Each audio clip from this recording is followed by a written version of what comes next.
ಅಲ್ಹಮ್ದುಲಿಲ್ಲಾಹಿ ರಬ್ಬಿಲ್ ಆಲಮೀನ್. ಸರ್ವಸ್ತುತಿಯು ಸರ್ವಲೋಕದ ಒಡೆಯನಿಗೆ ಮೀಸಲು. ಅತ್ಯಂತ ಆದರಣೀಯರಾದ ನನ್ನೆಲ್ಲ ಶ್ರೋತೃಗಳೇ, ನಾವೀಗ ಪ್ರವಾದಿ ಮುಹಮ್ಮದ್ ಸಲ್ಲಲ್ಲಾಹು ಅಲೈಹಿ ವಸಲ್ಲಂ ಅವರ ಜೀವನ ಮತ್ತು ಸಂದೇಶದ 20ನೇ ಸರಣಿಯಲ್ಲಿದ್ದೇವೆ.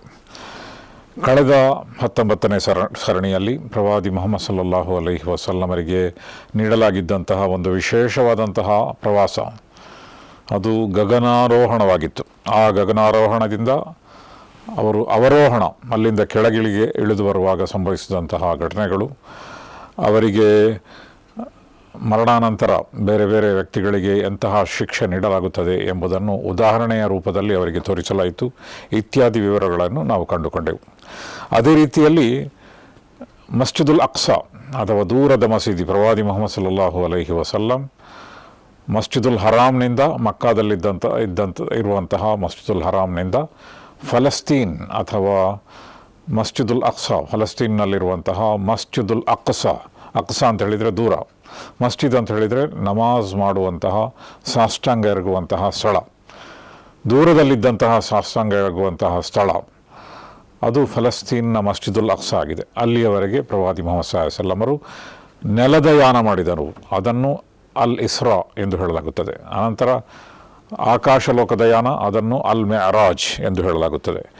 ಹೀಗೆ ಮಸ್ಜಿದುಲ್ ಅಕ್ಸಾ ಎಂದು ಹೇಳುವಾಗ ನಮ್ಮ ವಿಭಾವನೆಯಲ್ಲಿ ಸಾಮಾನ್ಯವಾಗಿ ಇಂದು ಅಲ್ಲಿರುವಂತಹ ಮಸ್ಜಿದುಲ್ ಅಕ್ಸಾ ಎಂಬ ಸಣ್ಣ ಮಸೀದಿ ಮತ್ತು ಡೋಮ್ ಆಫ್ ರಾಕ್ ಅಥವಾ ಕುಬ್ಬತು ಸಹ್ರಾ ಎಂದು ಅರಬ್ಬಿ ಭಾಷೆಯಲ್ಲಿ ಹೇಳ್ತಾರೆ, ಬಂಡೆಯ ಮೇಲೆ ಕಟ್ಟಲಾಗಿರುವಂತಹ ಗುಮ್ಮಟ, ಬಂಡೆಯ ಗುಮ್ಮಟ ಎಂದು ಕನ್ನಡದಲ್ಲಿ ಅದನ್ನು ಹೇಳಬಹುದು. ಅದು ಬಹಳ ಸುಂದರವಾದಂತಹ ಬಹಳ ದೊಡ್ಡ ಕಟ್ಟಡ. ಸಾಮಾನ್ಯವಾಗಿ ಫಲಸ್ತೀನನ್ನು ತೋರಿಸುವಾಗ ಎಲ್ಲ ಸಂದರ್ಭದಲ್ಲಿಯೂ ಕೂಡ ಅದನ್ನೇ ತೋರಿಸಲಾಗುತ್ತದೆ. ಇತ್ಯಾದಿ ಕಟ್ಟಡಗಳನ್ನು ನಾವು ಕಾಣ್ತೇವೆ. ಆದರೆ ಪ್ರವಾದಿ ಮುಹಮ್ಮದ್ ಸಲ್ಲಲ್ಲಾಹು ಅಲೈಹಿ ವಸಲ್ಲಂ ಮೆಹರಾಜ್ಗೆ ಹೋದಾಗ ಆ ಯಾವ ಕಟ್ಟಡಗಳು ಕೂಡ ಅಲ್ಲಿ ಇರಲಿಲ್ಲ. ಅದೆಲ್ಲವೂ ಕೂಡ ನಂತರ ನಿರ್ಮಾಣವಾದದ್ದು. ಮೊಟ್ಟ ಮೊದಲನೇದಾಗಿ ಉಮರ್ ರದಿಯಲ್ಲಾಹು ತಆಲಾ ಅನ್ಹು ಮರದ ಮೂಲಕ ಒಂದು ಸಣ್ಣ ಮಸೀದಿಯನ್ನು ನಿರ್ಮಾಣ ಮಾಡಿದರು. ಅದನ್ನು ಮಸ್ಜಿದ್ ಉಮರ್ ಎಂದು ಹೇಳಲಾಗುತ್ತದೆ. ಅನಂತರ ಕುಬ್ಬತು ಸಹ್ರಾ ಅಥವಾ ಬಂಡೆಯ ಮೇಲೆ ಕಟ್ಟಲಾದಂತಹ ಗುಮ್ಮಟ, ಅದನ್ನು ಖಲೀಫಾ ಅಬ್ದುಲ್ ಮಲಿಕ್ ಬಿನ್ ಮರ್ವಾನ್ ಎಂಬ ಉಮಯ್ಯದ್ ಕಾಲದ ಒಬ್ಬ ದೊಡ್ಡ ಖಲೀಫಾ, ಅವರು ವಿಶೇಷವಾಗಿ ನಿರ್ಮಾಣ ಕಲೆಯನ್ನು ಪರಿಚಯ ಮಾಡಿದಂತಹ ವ್ಯಕ್ತಿ. ಇಂದು ಯಾವ ರೀತಿಯಲ್ಲಿ ಮಸೀದಿ ಇದೆಯೋ ಅದರಲ್ಲಿ ಒಂದು ಗುಮ್ಮಟ ಮತ್ತು ಗೋಳಾಕಾರದ ಒಂದು ಮೆಹರಾಬ್ ಇತ್ಯಾದಿಗಳು ಇರುತ್ತದೆ. ಮತ್ತು ಯಾವುದೇ ರೀತಿಯ ಧ್ವನಿವರ್ಧಕ ಇಲ್ಲದೆಯೂ ಕೂಡ ಒಬ್ಬ ಮೆಹರಾಬ್ನಲ್ಲಿ ನಿಂತರೆ ಮತ್ತು ಮಧ್ಯದಲ್ಲಿ ಒಂದು ಗುಮ್ಮಟ ಇದ್ದರೆ ಇಡೀ ಮಸೀದಿಗೆ ಧ್ವನಿ ಕೇಳಿಸುತ್ತದೆ. ಇಂತಹ ಎಲ್ಲ ವೈಜ್ಞಾನಿಕವಾದ ಕಲೆಯನ್ನು, ನಿರ್ಮಾಣ ಕಲೆಯನ್ನು ಆರಂಭಿಸಿದಂತಹ ವ್ಯಕ್ತಿ ಅಬ್ದುಲ್ ಮಲಿಕ್ ಬಿನ್ ಮರ್ವಾನ್. ಅವರು ಬಹಳ ಹಣವನ್ನು ವ್ಯಯಿಸಿ, ಬಹಳಷ್ಟು ಚಿನ್ನ ಇತ್ಯಾದಿಗಳನ್ನು ಬಳಸಿ ಕಟ್ಟಿದಂತಹ ಒಂದು ದೊಡ್ಡ ಕಟ್ಟಡವೇ ಇಂದು ನಾವು ಕಾಣುವಂತಹ ಡೋಮ್ ಆಫ್ ರಾಕ್ ಅಥವಾ ಬಂಡೆಯ ಮೇಲೆ ಕಟ್ಟಲಾದಂತಹ ಗುಮ್ಮಟ ಎಂಬ ಒಂದು ದೊಡ್ಡ ಕಟ್ಟಡ.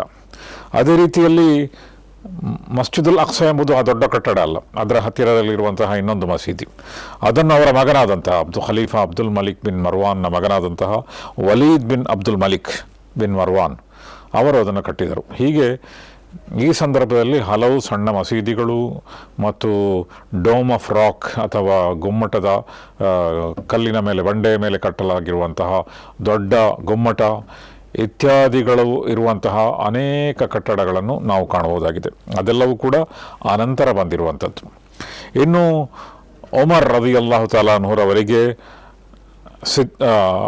ಅಬೂಬಕರ್ ಸಿದ್ದೀಕ್ ರದಿಯಲ್ಲಾಹು ತಆಲಾ ಅನ್ಹುರವರಿಗೆ ಅಸಿದ್ದೀಕ್ ಎಂಬ ಹೆಸರು ಹೇಗೆ ಬಂತು, ಅವರು ಯಾವ ರೀತಿ ಮೆಹರಾಜ್ ಅಥವಾ ಗಗನಾರೋಹಣದ ಘಟನೆಯನ್ನು ಅವರು ಪುಷ್ಟೀಕರಿಸಿದರು, ಆ ಕಾರಣಕ್ಕಾಗಿ ಅವರಿಗೆ ಆ ಹೆಸರು ಬಂತು, ಅಥವಾ ಅವರು ಬಹಳ ಬೇಗ ಅದನ್ನು ಸಮ್ಮತಿಸಿದರು. ಪ್ರವಾದಿ ಮುಹಮ್ಮದ್ ಸಲ್ಲಲ್ಲಾಹು ಅಲೈಹಿ ವಸಲ್ಲಂ ಅಂತಹ ಒಂದು ಯಾತ್ರೆಗೆ ಹೋಗಿದ್ದಾರೆ ಎಂದು ಹೇಳುವಾಗ ಅವರು ಸ್ವಲ್ಪವೂ ಕೂಡ ವಿಚಲಿತರಾಗದೆ, ಸ್ವಲ್ಪವೂ ಹಿಂದೇಟು ಹಾಕದೆ ಅದನ್ನು ನಂಬಿದರು. ಏಕೆಂದರೆ ಅವರು ಹೇಳಿದರು, ನಾವು ಇಂತಹ ಘಟನೆಗಳನ್ನು ಪ್ರವಾದಿ ಮುಹಮ್ಮದ್ ಸಲ್ಲಲ್ಲಾಹು ಅಲೈಹಿ ವಸಲ್ಲಮರ ಮೇಲೆ ದೇವಚರರು ಎರಗುವುದನ್ನು, ಅವರ ಮೇಲೆ ದೇವತಾವಾಣಿ ಅವತೀರ್ಣಗೊಳ್ಳುವುದನ್ನು ಮತ್ತು ಅನೇಕ ಪವಾಡಗಳು ಅವರೊಂದಿಗೆ ಸಂಭವಿಸುವುದನ್ನು ನಾನು ಕಂಡಿದ್ದೇನೆ. ಆದ್ದರಿಂದ ನನಗೆ ಅದರಲ್ಲೇನೂ ಆಶ್ಚರ್ಯ ಕಾಣುವುದಿಲ್ಲ ಎಂದು ಅದರ ಮೇಲೆ ವಿಶ್ವಾಸ ಇರಿಸಿದರು. ಆ ಕಾರಣಕ್ಕಾಗಿ ಅಬೂಬಕರ್ ಸಿದ್ದೀಕ್ ರದಿಯಲ್ಲಾಹು ತಆಲಾ ಅನ್ಹುರವರಿಗೆ ಸಿದ್ದೀಕ್ ಎಂಬ ಬಿರುದು ಬಂತು. ಅದೇ ರೀತಿಯಲ್ಲಿ ಪ್ರವಾದಿ ಮುಹಮ್ಮದ್ ಸಲ್ಲಲ್ಲಾಹು ಅಲೈಹಿ ವಸಲ್ಲಂ ಅಲ್ಲಾಹನ ಪ್ರಕಾಶವನ್ನು ಆ ಸಂದರ್ಭದಲ್ಲಿ ನೋಡಿದರು. ಮೇರಾಜ್ನ ಸಂದರ್ಭದಲ್ಲಿ ಅವರು ಆಕಾಶದ ಎತ್ತರದಲ್ಲಿದ್ದಾಗ ಅಲ್ಲಾಹನ ಒಂದು ಪ್ರಕಾಶವನ್ನು ನೋಡಿದರು. ಮತ್ತು ಅದೇ ರೀತಿಯಲ್ಲಿ ನಾವು 6 ವಿಷಯಗಳ ಮೇಲೆ ನಂಬಿಕೆ ಇಡಬೇಕಾಗಿದೆ, ವಿಶ್ವಾಸ ಇಡಬೇಕಾಗಿದೆ. ಅದನ್ನು ಅರ್ಕಾನುಲ್ ಈಮಾನ್ ಎಂದು ಹೇಳುತ್ತಾರೆ. ಆ ಅರ್ಕಾನುಲ್ ಈಮಾನ್ನ ಪೈಕಿ ಪ್ರತಿಯೊಂದನ್ನು ಕೂಡ ಪ್ರವಾದಿ ಮುಹಮ್ಮದ್ ಸಲ್ಲಲ್ಲಾಹು ಅಲೈಹಿ ವಸಲ್ಲಂ ಕಣ್ಣಾರೆ ವೀಕ್ಷಿಸಿದರು. ಅಲ್ಲಾಹನನ್ನು ನೋಡಿದರು, ದೇವಚರನನ್ನು ನೋಡಿದರು, ಗ್ರಂಥ ಹೇಗೆ ಅವತೀರ್ಣಗೊಳ್ಳುತ್ತದೆ ಎಂದು ನೇರವಾಗಿ ಅವರ ಮೇಲೆ ಗ್ರಂಥ ಅವತೀರ್ಣಗೊಂಡಿತು ಅದನ್ನು ನೋಡಿದರು, ವಿಧಿಯನ್ನು ಹೇಗೆ ಬರೆಯಲಾಗುತ್ತದೆ ಎಂಬುದನ್ನು ಅವರು ನೋಡಿದರು, ನಿರ್ಣಾಯಕ ದಿನದ ವಿಷಯಗಳನ್ನು ಅವರು ಮನನ ಮಾಡಿಕೊಂಡರು. ಹೀಗೆ ಎಲ್ಲ ವಿಷಯಗಳನ್ನು ಕೂಡ 6 ವಿಷಯಗಳ ಮೇಲೆ ನಾವು ವಿಶ್ವಾಸ ಇಡಬೇಕಾಗಿದೆ. ಹೀಗೆ ವಿಶ್ವಾಸದ 6 ಸ್ತಂಭಗಳನ್ನು ಕೂಡ ಅವರು ನೋಡಿದರು. ಇದು ಪ್ರವಾದಿ ಮುಹಮ್ಮದ್ ಸಲ್ಲಲ್ಲಾಹು ಅಲೈಹಿ ವಸಲ್ಲಂ ಅವರ ಗಗನಾರೋಹಣ ಅಥವಾ ಮೇರಾಜ್ ಘಟನೆಯ ವಿವರಗಳು. ಇನ್ನು ಪ್ರವಾದಿ ಮುಹಮ್ಮದ್ ಸಲ್ಲಲ್ಲಾಹು ಅಲೈಹಿ ವಸಲ್ಲಂ ಮಕ್ಕಾ ಜೀವನದ ಅತ್ಯಂತ ಕೊನೆಯ ಕಾಲಘಟ್ಟದಲ್ಲಿದ್ದರು. ಮಕ್ಕಾದಲ್ಲಿ ತೀವ್ರವಾದಂತಹ ಒಂದು ವಿರೋಧ ಇತ್ತು. ಆ ಸಂದರ್ಭದಲ್ಲಿ ಪ್ರವಾದಿ ಮುಹಮ್ಮದ್ ಸಲ್ಲಲ್ಲಾಹು ಅಲೈಹಿ ವಸಲ್ಲಂ ಮುಂದಿನ ಒಂದು ಯೋಜನೆಯ ಭಾಗ ಎಂಬಂತೆ ಮಕ್ಕಾ ಪಟ್ಟಣದ ಸುತ್ತಮುತ್ತ ಇದ್ದಂತಹ ಅನೇಕ ರೀತಿಯ ಗೋತ್ರಗಳು ಅವರೊಂದಿಗೆ ಪ್ರವಾದಿ ಮುಹಮ್ಮದ್ ಸಲ್ಲಲ್ಲಾಹು ಅಲೈಹಿ ವಸಲ್ಲಂ ಸಂಪರ್ಕ ಬೆಳೆಸತೊಡಗಿದರು. ಬೇರೆ ಬೇರೆ ಜನರೊಂದಿಗೆ ಸಂಪರ್ಕ ಬೆಳೆಸಿದರು. ಅದರಲ್ಲಿ ಮದೀನಾದಲ್ಲಿಯೂ ಕೂಡ ಬೇರೆ ಬೇರೆ ಗೋತ್ರಗಳಿದ್ದವು. ಮೊಟ್ಟ ಮೊದಲನೇದಾಗಿ ಅಲ್ಲಿದ್ದಂತಹ ಅರಬ್ ಗೋತ್ರಗಳ ಪೈಕಿ 2 ಗೋತ್ರಗಳು ಬಹಳ ಪ್ರಸಿದ್ಧವಾಗಿದ್ದವು.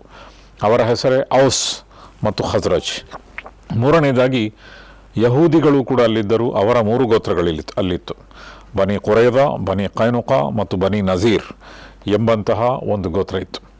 ಮತ್ತು ಈ ಔಸ್ ಮತ್ತು ಖಜ್ರಜ್ ಎಂಬ 2 ಗೋತ್ರಗಳ ನಡುವೆ ತೀವ್ರವಾದಂತಹ ಭಿನ್ನಮತ ಇತ್ತು. ಮತ್ತು ಅವರ ನಡುವೆ ಅನೇಕ ಯುದ್ಧಗಳು ನಡೆಯುತ್ತಿತ್ತು. ಮತ್ತು ಅದು 100 ವರ್ಷಗಳಿಂದ ಜಾರಿಯಲ್ಲಿತ್ತು. ನಾನು ಈಗಾಗಲೇ ಹೇಳಿದ್ದೆ, ಒಂದು ಗೋತ್ರಕ್ಕೆ ಸೇರಿದಂತಹ ಒಬ್ಬ ವ್ಯಕ್ತಿಯನ್ನು ಕೊಂದರೆ ಮತ್ತೊಂದು ಗೋತ್ರದ ಯಾವ ಗೋತ್ರದ ವ್ಯಕ್ತಿ ಕೊಲ್ಲಲ್ಪಟ್ಟಿದ್ದಾನೋ ಆ ವ್ಯಕ್ತಿ ಅದನ್ನು ಪ್ರತೀಕವಾಗಿ ತೆಗೆದುಕೊಂಡು ಅದರ ಪ್ರತೀಕಾರ ತೀರಿಸುತ್ತಾರೆ. ಹೀಗೆ ಯುದ್ಧ ಮುಂದುವರಿಯುತ್ತಿತ್ತು. ಕೊನೆಗೆ ಒಂದು ದೊಡ್ಡ ಯುದ್ಧ ನಡೆದಿತ್ತು. ಅದರ ಹೆಸರು ಬುಆಸ್ ಯುದ್ಧ. ಆ ಬುಆಸ್ ಯುದ್ಧದಲ್ಲಿ ಔಸ್ಗೆ ಸೇರಿದಂತಹ ಅನೇಕ ನಾಯಕರು ಹತರಾದರು. ಅದೇ ರೀತಿಯಲ್ಲಿ ಖಜ್ರಜ್ಗೆ ಸೇರಿದಂತಹ ಅನೇಕ ವ್ಯಕ್ತಿಗಳು ಕೂಡ ಹತರಾದರು ಮತ್ತು ದೊಡ್ಡ ನಾಶ ನಷ್ಟ ಸಂಭವಿಸಿತು. ಅಂತಹ ಸಂದರ್ಭದಲ್ಲಿ ಅವರು ಯುದ್ಧಗಳಿಂದ ಬೇಸತ್ತು ಹೋಗಿದ್ದರು. 100 ವರ್ಷಗಳ ಕಾಲ ಯುದ್ಧ ನಡೆಯುತ್ತಿದೆ, ಅನೇಕ ನಾಯಕರು ತೀರಿ ಹೋಗಿದ್ದಾರೆ, ನಾಶ ನಷ್ಟ ಸಂಭವಿಸ್ತಾ ಇದೆ. ನೀವು ಅದರಲ್ಲೂ ಅಂದಾಜಿಸ್ಬೋದು. ಇಂತಹ ಪರಿಸ್ಥಿತಿಯ ಅವರೆಲ್ಲರೂ ಕೂಡ ಬೇಸತ್ತು ಹೋಗಿದ್ದರು. ಇನ್ನು ಶಾಂತಿ ನೆಲೆಸಿದ್ದರೆ ಒಳ್ಳೆಯದು ಎಂದು ಭಾವಿಸಿದ್ದರು. ಅದೇ ಸಂದರ್ಭದಲ್ಲಿ ಖಜ್ರಜ್ಗೆ ಸೇರಿದಂತಹ ಸುಮಾರು 11 ಮಂದಿ ಮಕ್ಕಾಕ್ಕೆ ಹಜ್ಜಿನ ಸಂದರ್ಭದಲ್ಲಿ ಬಂದಿದ್ದರು. ಮತ್ತು ಪ್ರವಾದಿ ಮುಹಮ್ಮದ್ ಸಲ್ಲಲ್ಲಾಹು ಅಲೈಹಿ ವಸಲ್ಲಂ ಅವರೆಲ್ಲರಿಗೂ ಕೂಡ ಇಸ್ಲಾಮಿನ ಸಂದೇಶವನ್ನು ಕೊಟ್ಟರು. ಇಸ್ಲಾಮಿನ ಮೂಲಭೂತ ಸಂದೇಶದಲ್ಲಿ ಏಕತೆ, ಏಕದೇವತ್ವ ಮತ್ತು ಮಾನವೀಯ ಸಹೋದರತೆ, ಮಾನವರೆಲ್ಲರೂ ಒಂದೇ ಕುಲಕ್ಕೆ ಸೇರಿದವರು ಮತ್ತು ದೇವನೊಬ್ಬನೇ, ಇದು ಇಸ್ಲಾಮಿನ ಅತ್ಯಂತ ಮೂಲಭೂತವಾದಂತಹ ಸಂದೇಶವಾಗಿದೆ. ಆದ್ದರಿಂದ ಈ ಸಂದೇಶವನ್ನು ಕೇಳಿದಾಗ ಖಜ್ರಜ್ಗೆ ಸೇರಿದಂತಹ ಆ 11 ಮಂದಿ ಅವರೆಲ್ಲರೂ ಕೂಡ ಮಾರು ಹೋದರು ಆ ಸಂದೇಶಕ್ಕೆ ಮತ್ತು ಅದರಿಂದ ಬಹಳ ಪ್ರಭಾವಿತರಾದರು. ಹೀಗೆ ಅವರು ಈ ಸಂದೇಶದೊಂದಿಗೆ ಮದೀನಾಕ್ಕೆ ಹೋದರು ಮತ್ತು ಮದೀನಾದಲ್ಲಿ ಈ ಸಂದೇಶದ ಪ್ರಚಾರ ಆಗತೊಡಗಿತು. ಅನಂತರ ಮತ್ತೊಂದು ಹಜ್ಜಿನ ಸಂದರ್ಭ ಬಂತು. ಹಜ್ಜಿನ ಸಂದರ್ಭದಲ್ಲಿ ಬೇರೆ ಬೇರೆ ಕಡೆಯಿಂದ ಜನರು ಬಂದು ಸೇರುತ್ತಿದ್ದರು. ಅದೇ ರೀತಿಯಲ್ಲಿ ಮದೀನಾದಿಂದಲೂ ಕೂಡ ಸುಮಾರು ಮಂದಿ 12 ಮಂದಿ ಖಜ್ರಜ್ನ ಜನರು ಬಂದರು ಮತ್ತು ಅವರೊಂದಿಗೆ ಪ್ರವಾದಿ ಮುಹಮ್ಮದ್ ಸಲ್ಲಲ್ಲಾಹು ಅಲೈಹಿ ವಸಲ್ಲಂ ಒಂದು ಒಪ್ಪಂದವನ್ನು ಮಾಡಿದರು. ಆ ಒಪ್ಪಂದದ ಹೆಸರೇ ಅಲ್ ಊಲಾ, ಬಯತ್ ಅಕಬಾ ಅಂತ ಹೇಳಿದರೆ, ಅಕಬಾ ಅಂತ ಹೇಳಿದರೆ ಆ ಒಂದು ಬೆಟ್ಟದ ಹೆಸರು. ಆ ಬೆಟ್ಟದಲ್ಲಿ ನಿಂತುಕೊಂಡು ಅವರು ಒಂದು ಒಪ್ಪಂದವನ್ನು ಮಾಡಿದ್ದರು. ಈ ಸಂದೇಶವನ್ನು ನೀವು ಸ್ವೀಕರಿಸಬೇಕು ಮತ್ತು ಈ ಸಂದೇಶವನ್ನು ಹರಡಬೇಕು. ಮತ್ತು ಅವರೆಲ್ಲರೂ ಕೂಡ ಪ್ರವಾದಿ ಮುಹಮ್ಮದ್ ಸಲ್ಲಲ್ಲಾಹು ಅಲೈಹಿ ವಸಲ್ಲಮರ ಸಂದೇಶಕ್ಕೆ ಒಗ್ಗಟ್ಟರು ಮತ್ತು ವಿದ್ಯುಕ್ತವಾಗಿ ಇಸ್ಲಾಮಿನ ಸಂದೇಶವನ್ನು ಹರಡುವಂತಹ ಒಂದು ಗಂಭೀರವಾದಂತಹ ಒಂದು ತೀರ್ಮಾನದೊಂದಿಗೆ ಅವರು ಹೋದರು. ಆ ಸಂದರ್ಭದಲ್ಲಿ ಪ್ರವಾದಿ ಮುಹಮ್ಮದ್ ಸಲ್ಲಲ್ಲಾಹು ಅಲೈಹಿ ವಸಲ್ಲಮರೊಂದಿಗೆ ಅವರು ನಮಗೊಬ್ಬ ಸಂದೇಶ ಪ್ರಚಾರಕನನ್ನು ನೀವು ಕಳುಹಿಸಿಕೊಡಿ ಎಂದು ಹೇಳಿದರು. ಆಗ ಪ್ರವಾದಿ ಮುಹಮ್ಮದ್ ಸಲ್ಲಲ್ಲಾಹು ಅಲೈಹಿ ವಸಲ್ಲಂ ಮುಸ್ಅಬ್ ಬಿನ್ ಉಮೈರ್ ರದಿಯಲ್ಲಾಹು ತಆಲಾ ಅನ್ಹುರವರನ್ನು ಕಳುಹಿಸಿಕೊಟ್ಟರು. ಮುಸ್ಅಬ್ ಬಿನ್ ಉಮೈರ್ ಬಹಳ ಆಕರ್ಷಕ ವ್ಯಕ್ತಿತ್ವ ಇದ್ದಂತಹ ಒಬ್ಬ ವ್ಯಕ್ತಿ. ಮತ್ತು ಅವರ ವ್ಯಕ್ತಿತ್ವಕ್ಕೆ, ಅವರ ಸಂದೇಶಕ್ಕೆ ಜನರು ಮಾರು ಹೋಗುತ್ತಿದ್ದರು. ಆದ್ದರಿಂದ ಅಂತಹ ಒಬ್ಬ ವ್ಯಕ್ತಿಯನ್ನು ಆಯ್ದು ಅವರು ಮದೀನಾಕ್ಕೆ ಕಳುಹಿಸಿಕೊಟ್ಟರು. ಹೀಗೆ ಮುಸ್ಅಬ್ ಬಿನ್ ಉಮೈರ್ ಅವರ ಸಂದೇಶ ಪ್ರಚಾರದಿಂದ ವ್ಯಾಪಕವಾಗಿ ಜನರು ಇಸ್ಲಾಮಿನ ವರ್ತುಳದೊಳಕ್ಕೆ ಬಂದರು. ಎಷ್ಟು ವ್ಯಾಪಕವಾಯಿತು ಅಂತ ಹೇಳಿದರೆ, ಮದೀನಾದಲ್ಲಿ ಎಷ್ಟು ಮನೆಗಳಿತ್ತೋ ಆ ಮನೆಯಲ್ಲಿ ಕನಿಷ್ಠ ಒಬ್ಬ ವ್ಯಕ್ತಿ ಪ್ರವಾದಿ ಮುಹಮ್ಮದ್ ಸಲ್ಲಲ್ಲಾಹು ಅಲೈಹಿ ವಸಲ್ಲಮರ ಸಂದೇಶಕ್ಕೆ ಹೋಗಟ್ಟರು. ಹೀಗೆ ಬಹಳ ದೊಡ್ಡ ಸಂಖ್ಯೆಯಲ್ಲಿ ಜನರು ಇಸ್ಲಾಮಿನ ವರ್ತುಳದೊಳಕ್ಕೆ ಬಂದರು. ಆಗ ಆ ಸಂದರ್ಭದಲ್ಲಿ ಅಲ್ಲಿ ಯೋಮ್ ಅರೂಬಾ ಅಂತ ಹೇಳಿದರೆ ಶುಕ್ರವಾರದ ದಿನ ಅವರು ಒಂದು ಕಡೆ ಸೇರುತ್ತಿದ್ದರು ಮತ್ತು ಅದನ್ನು ಅವರ ಜಮಾಯಿಸುವ ದಿನ, ಅವರು ಸೇರುವಂತಹ ದಿನ. ಅದರ ಹೆಸರು ಯೋಮ್ ಅರೂಬಾ ಎಂದು ಕರೆಯುತ್ತಿದ್ದರು. ಅದಕ್ಕೆ ಮುಸ್ಅಬ್ ಬಿನ್ ಉಮೈರ್ ಹೊಸ ನಾಮಕರಣ ಮಾಡಿದರು, ಯೌಮುಲ್ ಜುಮಾ ಅಂತ ಹೇಳಿದರೆ ನಮಗೆಲ್ಲರಿಗೂ ಗೊತ್ತಿದೆ ಶುಕ್ರವಾರದ ದಿನ. ಆದ್ದರಿಂದ ಶುಕ್ರವಾರದ ಸಾಮೂಹಿಕ ಪ್ರಾರ್ಥನೆ, ಎಲ್ಲರೂ ಸೇರುವಂತಹ ಒಂದು ದಿನ, ಅದನ್ನು ಮೊಟ್ಟ ಮೊದಲು ಪ್ರವಾದಿ ಮುಹಮ್ಮದ್ ಸಲ್ಲಲ್ಲಾಹು ಅಲೈಹಿ ವಸಲ್ಲಮರ ಆದೇಶದಂತೆ ಆಯೋಜಿಸಿದಂತಹ ವ್ಯಕ್ತಿ ಅಂತ ಹೇಳಿದರೆ ಮುಸ್ಅಬ್ ಬಿನ್ ಉಮೈರ್ ರದಿಯಲ್ಲಾಹು ತಆಲಾ ಅನ್ಹು. ಮೊಟ್ಟ ಮೊದಲು ಸಾಮೂಹಿಕವಾದ ಜುಮಾ ಪ್ರಾರ್ಥನೆ ನಡೆದದ್ದು ಮದೀನಾದಲ್ಲಿ. ಏಕೆಂದರೆ ಮಕ್ಕದಲ್ಲಿ ಅಂತಹ ಪರಿಸ್ಥಿತಿ ಇರಲಿಲ್ಲ, ಅದನ್ನು ಮಾಡುವಂತಹ ಸಾಧ್ಯತೆ ಇರಲಿಲ್ಲ. ಆದ್ದರಿಂದ ಪ್ರವಾದಿ ಮುಹಮ್ಮದ್ ಸಲ್ಲಲ್ಲಾಹು ಅಲೈಹಿ ವಸಲ್ಲಂ ಈ ಆದೇಶವನ್ನು ಮುಸ್ಅಬ್ ಬಿನ್ ಉಮೈರ್ ರದಿಯಲ್ಲಾಹು ತಆಲಾ ಅನ್ಹುರವರಿಗೆ ಕೊಟ್ಟರು. ಮೊದಲನೇ ಸಂದರ್ಭದಲ್ಲಿ ಅವರು ಇಂತಹ ಒಂದು ಜುಮಾ ಪ್ರಾರ್ಥನೆಯನ್ನು, ಸಾಮೂಹಿಕವಾದ ಜುಮಾ ಪ್ರಾರ್ಥನೆಯನ್ನು ಸಂಘಟಿಸಿದಾಗ 40 ಜನರಿದ್ದರು. ಮತ್ತು ಆ 40 ಜನರು ಆ ಸಂದರ್ಭದಲ್ಲಿ ಇದ್ದರು ಎಂಬ ಕಾರಣಕ್ಕಾಗಿ ಇಂದು ಕೂಡ ಜುಮಾ ಪ್ರಾರ್ಥನೆಗೆ ಎಷ್ಟು ಮಂದಿ ಬೇಕು ಎನ್ನುವುದು ಒಂದು ಕರ್ಮಶಾಸ್ತ್ರದ ಭಿನ್ನತೆ ಇರುವಂತಹ ಒಂದು ವಿಚಾರ. ಕೆಲವು ಕರ್ಮಶಾಸ್ತ್ರಗಳಲ್ಲಿ ಕನಿಷ್ಠ 40 ಮಂದಿ ಇದ್ದರೆ ಜುಮಾ ಪ್ರಾರ್ಥನೆ ಮಾಡಬಹುದು. ಅದಕ್ಕಿಂತ ಕಡಿಮೆ ವ್ಯಕ್ತಿಗಳು ಇದ್ದರೆ ಜುಮಾ ಪ್ರಾರ್ಥನೆ ಅಂತ ಹೇಳಿದರೆ ಅದರಲ್ಲೊಂದು ಪ್ರವಚನ ಮತ್ತು ಮಧ್ಯಾಹ್ನದ ಪ್ರಾರ್ಥನೆಯನ್ನು ಅದನ್ನು ಮೊಟಕುಗೊಳಿಸಿ 2 ರಕಾತಿಗೆ ಮೀಸಲುಗೊಳಿಸಲಾಗುತ್ತದೆ. ಅಂತಹ ಒಂದು ವ್ಯವಸ್ಥೆ, ಸಾಮೂಹಿಕ ಜುಮಾ ಪ್ರಾರ್ಥನೆ ನಡೆಯಬೇಕಾದರೆ ಕನಿಷ್ಠ 40 ಮಂದಿ ಬೇಕು ಎಂದು ಕೆಲವು ಕರ್ಮಶಾಸ್ತ್ರಜ್ಞರು ಹೇಳುತ್ತಾರೆ. ಮತ್ತು ಕೆಲವು ಕರ್ಮಶಾಸ್ತ್ರಜ್ಞರ ಪ್ರಕಾರ ಎಷ್ಟು ಮಂದಿ ಇದ್ದರೂ ಕೂಡ ಜುಮಾ ನಮಾಜನ್ನು ಮಾಡಬಹುದು. ಈ ಕರ್ಮಶಾಸ್ತ್ರದ ಭಿನ್ನತೆಗೂ ಕಾರಣ ಏನು ಅಂತ ಹೇಳಿದರೆ, ಮೊಟ್ಟ ಮೊದಲನೇ ಜುಮಾ ಪ್ರಾರ್ಥನೆ, ಸಾಮೂಹಿಕವಾದ ಶುಕ್ರವಾರದ ಪ್ರಾರ್ಥನೆ, ಅದರಲ್ಲಿ ಸುಮಾರು 40 ಮಂದಿ ಸೇರಿದ್ದರು. ಹೀಗೆ ಮುಸ್ಅಬ್ ಬಿನ್ ಉಮೈರ್ ರದಿಯಲ್ಲಾಹು ತಆಲಾ ಅನ್ಹುರವರ ಪ್ರಯತ್ನದಿಂದ ಮದೀನಾದಲ್ಲಿ ಇಸ್ಲಾಂ ವ್ಯಾಪಕವಾಗಿ ಹರಡಿತು. ಅದೇ ಸಂದರ್ಭದಲ್ಲಿ ಮಕ್ಕಾದಲ್ಲಿ ಅತ್ಯಂತ ತೀವ್ರವಾದಂತಹ ವಿರೋಧ ಇತ್ತು. ಆಗ ಮದೀನಾದ ಜನರು ಭಾವಿಸಿದರು, ನಾವು ಪ್ರವಾದಿ ಮುಹಮ್ಮದ್ ಸಲ್ಲಲ್ಲಾಹು ಅಲೈಹಿ ವಸಲ್ಲಮರನ್ನು ಮದೀನಾಕ್ಕೆ ಕರೆಸೋಣ. ಏಕೆಂದರೆ ಇಲ್ಲಿ ಹೆಚ್ಚು ಜನ ಮುಸ್ಲಿಮರಿದ್ದಾರೆ, ಶಾಂತಿಯ ವಾತಾವರಣ ಇದೆ, ಜನರಿಗೆ ಯುದ್ಧ ಮಾಡಿ ಸಾಕಾಗಿ ಹೋಗಿದೆ, ಎಲ್ಲರೂ ಭಾತೃತ್ವವನ್ನು ಮತ್ತು ಒಂದು ರೀತಿಯ ಶಾಂತಿಯ ವಾತಾವರಣ ಬಯಸ್ತಾ ಇದ್ದಾರೆ ಮದೀನಾದಲ್ಲಿ. ಆದ್ದರಿಂದ ಪ್ರವಾದಿ ಮುಹಮ್ಮದ್ ಸಲ್ಲಲ್ಲಾಹು ಅಲೈಹಿ ವಸಲ್ಲಮರನ್ನು ನಾವು ಇಲ್ಲಿಗೆ ಯಾಕೆ ಕರೆಯಬಾರದು ಎಂಬ ಉದ್ದೇಶದಿಂದ ಕೆಲವರು ಅದರ ನಂತರ ಬಂದಂತಹ ಹಜ್ನ ಒಂದು ಸಮಯದಲ್ಲಿ ಮದೀನಾದಿಂದ ಮಕ್ಕಾಕ್ಕೆ ಹೋದರು. ಆ ತಂಡದಲ್ಲಿ ಸುಮಾರು 73 ಮಂದಿ ಪುರುಷರಿದ್ದರು ಮತ್ತು 2 ಮಂದಿ ಮಹಿಳೆಯರಿದ್ದರು. ಅವರು ಪ್ರವಾದಿ ಮುಹಮ್ಮದ್ ಸಲ್ಲಲ್ಲಾಹು ಅಲೈಹಿ ವಸಲ್ಲಮರನ್ನು ಮತ್ತೆ ಅದೇ ಜಾಗದಲ್ಲಿ ಅಕಬಾ ಎಂಬ ಬೆಟ್ಟದ ತಪ್ಪಲಿನಲ್ಲಿ ಅವರು ಪ್ರವಾದಿ ಮುಹಮ್ಮದ್ ಸಲ್ಲಲ್ಲಾಹು ಅಲೈಹಿ ವಸಲ್ಲಮರನ್ನು ರಾತ್ರಿಯ ಅಂತಿಮ ಯಾಮಗಳಲ್ಲಿ ಭೇಟಿಯಾದರು. ಏಕೆಂದರೆ ವಿದ್ಯುಕ್ತವಾಗಿ ಅಂತಹ ಒಂದು ಸಭೆಯನ್ನು ನಡೆಸುವುದು ಅದು ಆಗಿನ ಪ್ರತಿರೋಧದ ವಾತಾವರಣದಲ್ಲಿ ಸಾಧ್ಯ ಇರಲಿಲ್ಲ. ಆದ್ದರಿಂದ ಮೊದಲು ಎಲ್ಲಿ ಸಿಗುವುದು ಇತ್ಯಾದಿಗಳ ಬಗ್ಗೆ ತೀರ್ಮಾನ ಆಯಿತು. ಅನಂತರ ಆಗ ಬಂದಂತಹ ಎಲ್ಲ ವ್ಯಕ್ತಿಗಳು ಕೂಡ ಪ್ರವಾದಿ ಮುಹಮ್ಮದ್ ಸಲ್ಲಲ್ಲಾಹು ಅಲೈಹಿ ವಸಲ್ಲಮರನ್ನು ಎಲ್ಲರೂ ಮಲಗಿರುವಂತಹ ಒಂದು ಸಂದರ್ಭದಲ್ಲಿ ರಾತ್ರಿಯ ಅಂತಿಮ ಯಾಮದಲ್ಲಿ ಭೇಟಿಯಾದರು. ಮತ್ತು ಪ್ರವಾದಿ ಮುಹಮ್ಮದ್ ಸಲ್ಲಲ್ಲಾಹು ಅಲೈಹಿ ವಸಲ್ಲಮರ ಜೊತೆಗೆ ಆ ಸಂದರ್ಭದಲ್ಲಿ ಅವರ ಚಿಕ್ಕಪ್ಪನಾದಂತಹ ಅಬ್ಬಾಸ್ ರದಿಯಲ್ಲಾಹು ತಆಲಾ ಅನ್ಹುರವರು ಕೂಡ ಇದ್ದರು. ಅಬ್ಬಾಸ್ ರದಿಯಲ್ಲಾಹು ತಆಲಾ ಅನ್ಹು ಇನ್ನೂ ಕೂಡ ಇಸ್ಲಾಂ ಸ್ವೀಕಾರ ಮಾಡಿರಲಿಲ್ಲ, ಆದರೆ ಕುಟುಂಬದ ದೊಡ್ಡ ವ್ಯಕ್ತಿ ಎಂಬ ಹಿನ್ನೆಲೆಯಲ್ಲಿ ಅವರು ಭಾಗವಹಿಸಿದ್ದರು. ಮತ್ತು ನಾವು ಪ್ರವಾದಿ ಮುಹಮ್ಮದ್ ಸಲ್ಲಲ್ಲಾಹು ಅಲೈಹಿ ವಸಲ್ಲಮರನ್ನು ಜೀವ ತೆತ್ತು ಬೇಕಾದರೂ ಅವರಿಗೆ ರಕ್ಷಣೆ ಕೊಡ್ತೇವೆ ಎನ್ನುವ ಒಂದು ಭರವಸೆ ಇದ್ದುದರಿಂದ ಅವರು ಅದನ್ನು ಹೇಳಲಿಕ್ಕಾಗಿ ಬಂದಿದ್ದರು. ಮತ್ತು ಅವರೊಂದು ಭಾಷಣವನ್ನು ಕೂಡ ಮಾಡಿದರು. ಅದೇನಂತ ಹೇಳಿದರೆ, ನೀವೆಲ್ಲರೂ ಕೂಡ ಪ್ರವಾದಿ ಮುಹಮ್ಮದ್ ಸಲ್ಲಲ್ಲಾಹು ಅಲೈಹಿ ವಸಲ್ಲಮರನ್ನು ಮದೀನಾಕ್ಕೆ ಕರೆಯಲು ಬಂದಿದ್ದೀರಿ, ಆದರೆ ನಮ್ಮ ಗೋತ್ರ ಇದೆ ಮಕ್ಕಾದಲ್ಲಿ, ನಾವು ಗೋತ್ರದ ಒಬ್ಬ ವ್ಯಕ್ತಿ ಎಂಬ ನೆಲೆಯಲ್ಲಿ ಪ್ರವಾದಿ ಮುಹಮ್ಮದ್ ಸಲ್ಲಲ್ಲಾಹು ಅಲೈಹಿ ವಸಲ್ಲಮರನ್ನು ಯಾವ ಬೆಲೆ ತೆತ್ತಾದರೂ ಸಂರಕ್ಷಿಸಲಿಕ್ಕೆ ಸಿದ್ಧರಿದ್ದೇವೆ. ಆದ್ದರಿಂದ ಮದೀನಾಕ್ಕೆ ನೀವು ಅವರನ್ನು ಕರೆದರೆ, ಅವರು ಅಲ್ಲಿಗೆ ಹೋದರೆ ಅದರಿಂದ ಆಗಬಹುದಾದಂತಹ ಪರಿಣಾಮ ನಿಮ್ಮ ಮುಂದೆ ಇದೆ.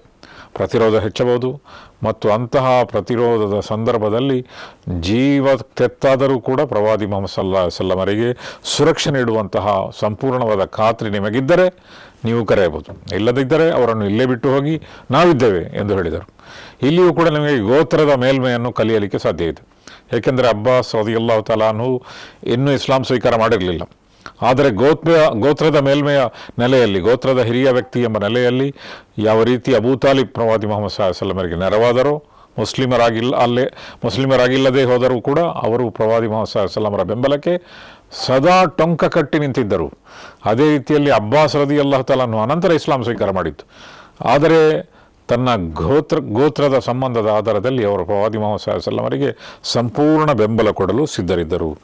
ಹೀಗೆ ಒಂದು ತೀರ್ಮಾನ ಆಯಿತು. ಅದನ್ನು ಬೈಅತ್ ಅಕಬಾ ಅಥಾನಿ, ಎರಡನೇ ಅಕಬಾ ಒಪ್ಪಂದ ಎಂದು ಕರೆಯಲಾಗುತ್ತದೆ.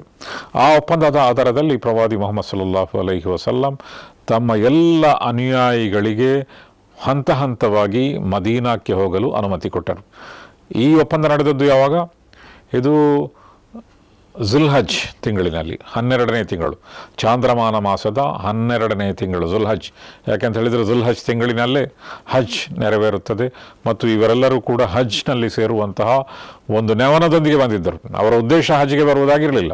ಯಾಕೆಂತ ಹೇಳಿದರೆ ಹಜ್ನ ಸುಧಾರಣೆ ಆಗಿರಲಿಲ್ಲ. ಆ ಕಾರಣದಿಂದ, ಆದರೆ ಜನ ಬರ್ತಾ ಇದ್ರು, ಆದ್ದರಿಂದ ಬರುವುದು ಸುಲಭವಾಗಿತ್ತು. 73 ಮಂದಿ ಪುರುಷರು ಮತ್ತು 2 ಮಂದಿ ಮಹಿಳೆಯರು ಎಲ್ಲರೂ ಕೂಡ ಹಜ್ನ ಕೂಟದಲ್ಲಿ ಸೇರಿ ಬಂದರು. ಪ್ರವಾದಿ ಮೊಹಮ್ಮದ್ ಸಲ್ಲಲ್ಲಾಹು ಅಲೈಹಿ ವಸಲ್ಲಮರನ್ನು ಭೇಟಿಯಾದರು ಮತ್ತು ಆ ಬೈಅತ್ ಅಕಬಾ ಥಾನಿ, ಎರಡನೇ ಅಕಬಾ ಒಪ್ಪಂದದಲ್ಲಿ ಭಾಗವಹಿಸಿದರು. ಮತ್ತು ಅಲ್ಲಿಂದ ಹಿಜ್ರತ್ ಆರಂಭವಾಯಿತು.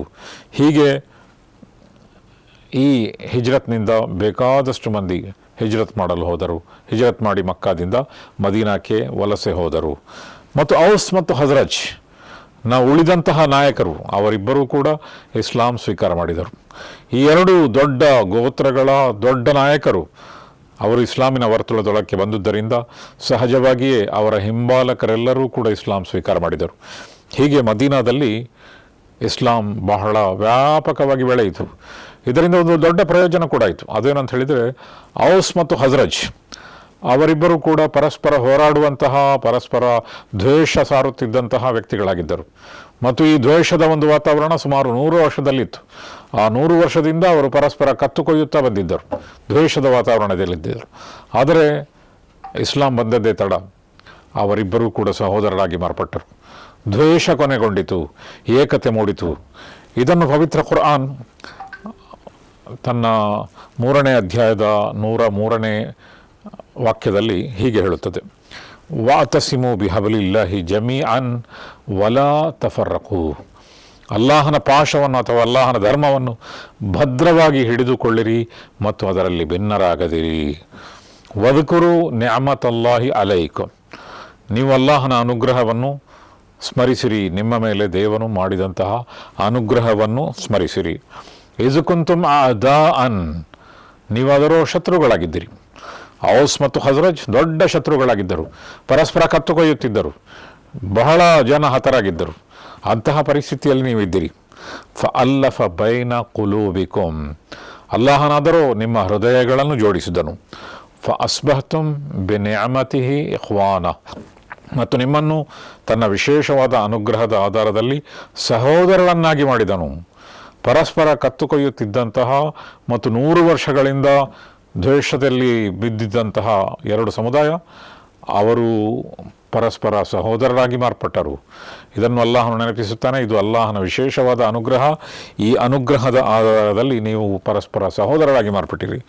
ವಕುಂತುಮ್ ಅಲಾ ಶಫಾ ಹುಫ್ರತಿಮ್ ಮಿನನ್ ನಾರ್ ಫಅಂಖದಕುಮ್ ಮಿನ್ಹಾ. ಈ ರೀತಿ ನೀವೊಂದು ನರಕಾಗ್ನಿಯ ದೊಡ್ಡ ಕುಂಡದ ಹತ್ತಿರದಲ್ಲಿದ್ದಿರಿ ಮತ್ತು ದೇವನು ಅದರಿಂದ ನಿಮ್ಮನ್ನು ರಕ್ಷಿಸಿದನು. ಕದಾಲಿಕ ಯುಬಯ್ಯನುಲ್ಲಾಹು ಲಕುಮ್ ಆಯಾತಿಹಿ ಲಅಲ್ಲಕುಮ್ ತಹ್ತದೂನ್. ಈ ರೀತಿ ದೇವನು ತನ್ನ ವಚನಗಳನ್ನು ನಿಮ್ಮ ಮೇಲೆ ಸ್ಪಷ್ಟಗೊಳಿಸುತ್ತಾನೆ, ನೀವು ಅರಿಯಲಿಕ್ಕಾಗಿ, ನೀವು ತಿಳಿದವರಾಗಲಿಕ್ಕಾಗಿ ಎಂದು ಪವಿತ್ರ ಕುರ್ಆನ್ ಹೇಳುತ್ತದೆ. ಈ ಮೂಲಕ ಇಸ್ಲಾಂ ಒಂದು ಏಕತೆಯನ್ನು ಸಾರುವ, ಸಹೋದರತೆಯನ್ನು ಸಾರುವಂತಹ ಒಂದು ಸಂದೇಶವಾಗಿದೆ ಎಂಬುದು ಮದೀನಾದಲ್ಲಿ ಆರಂಭದಲ್ಲೇ ನಿಚ್ಚಳವಾಗುತ್ತದೆ. ಜನರೆಲ್ಲರೂ ಕೂಡ ಇದನ್ನು ಏಕತೆಯನ್ನು ಸಾರುವಂತಹ ಒಂದು ಸಂದೇಶ ಎಂಬರ್ಥದಲ್ಲಿ ಅವರು ಅದನ್ನು ಅರ್ಥ ಮಾಡಿಕೊಳ್ಳುತ್ತಾರೆ ಮತ್ತು ಅದೇ ರೀತಿಯಲ್ಲಿ ಪಾಲಿಸುತ್ತಾರೆ. ಮತ್ತು ಏಕತೆ ಮತ್ತು ಸಹೋದರತೆಯ ಇನ್ನೊಂದು ದೊಡ್ಡ ನಿದರ್ಶನ ಯಾವುದರಲ್ಲಿ ಆಯಿತು ಅಂತ ಹೇಳಿದರೆ, ಯಾರೆಲ್ಲ ಮಕ್ಕಾದಿಂದ ಬಂದರೋ ಅವರು ಬರಿಗೈಯಲ್ಲಿ ಬಂದಿದ್ದರು. ಯಾರ ಬಳಿ ಬೇಕಾದಷ್ಟು ಜೀವನಾಧಾರಗಳಿತ್ತು ಅವರು ಕೂಡ ಅದರೊಂದಿಗೆ ಬರುವಂತಿರಲಿಲ್ಲ. ಯಾಕಂತ ಹೇಳಿದರೆ ಮಕ್ಕಾದ ಜನರು ಅವರೆಲ್ಲರನ್ನು ಕೂಡ ತಡೆಯುತ್ತಿದ್ದರು. ಹಣ ಇದ್ದರೆ ಹಣವನ್ನು ಕಿತ್ತುಕೊಳ್ಳುತ್ತಿದ್ದರು, ಅಥವಾ ಹಣವನ್ನು ಬಿಟ್ಟು ಇಲ್ಲಿಗೆ ಹೋಗಿ, ನೀವು ಬರಿಗೈಯಲ್ಲಿ ಬಂದವರು ಬರಿಗೈಯಲ್ಲೇ ಹೋಗಿ, ನೀವು ಮದೀನಾಕ್ಕೆ ಹೋಗ ಬಯಸುವವರು ಎಂದು ಒತ್ತಡ ಹೇರುತ್ತಿದ್ದರು. ಆದ್ದರಿಂದ ಎಲ್ಲರೂ ಬರಿಗೈಯಲ್ಲಿ ಬಂದಿದ್ದರು. ಮದೀನಾಕ್ಕೆ ಯಾಕೆ ಹೋದರು? ಅಲ್ಲಿರುವಂತಹ ಸ್ವಾತಂತ್ರ್ಯ, ಧರ್ಮದ ಪಾಲನೆಗೆ ಅಲ್ಲಿರುವಂತಹ ಒಂದು ರೀತಿಯ ವಾತಾವರಣ, ಅದಕ್ಕಾಗಿ ಹೋದರೆ ಹೊರತು ಬೇರೆ ಯಾವುದೇ ಉದ್ದೇಶ ಆಗಿರಲಿಲ್ಲ. ಅದೇ ಸಂದರ್ಭದಲ್ಲಿ ಮದೀನಾದಲ್ಲಿದ್ದವರನ್ನು ಅನ್ಸಾರ್ಗಳು ಎಂದು ಹೇಳುತ್ತಾರೆ. ಅಂತ ಹೇಳಿದರೆ ಸಹಾಯಕರು.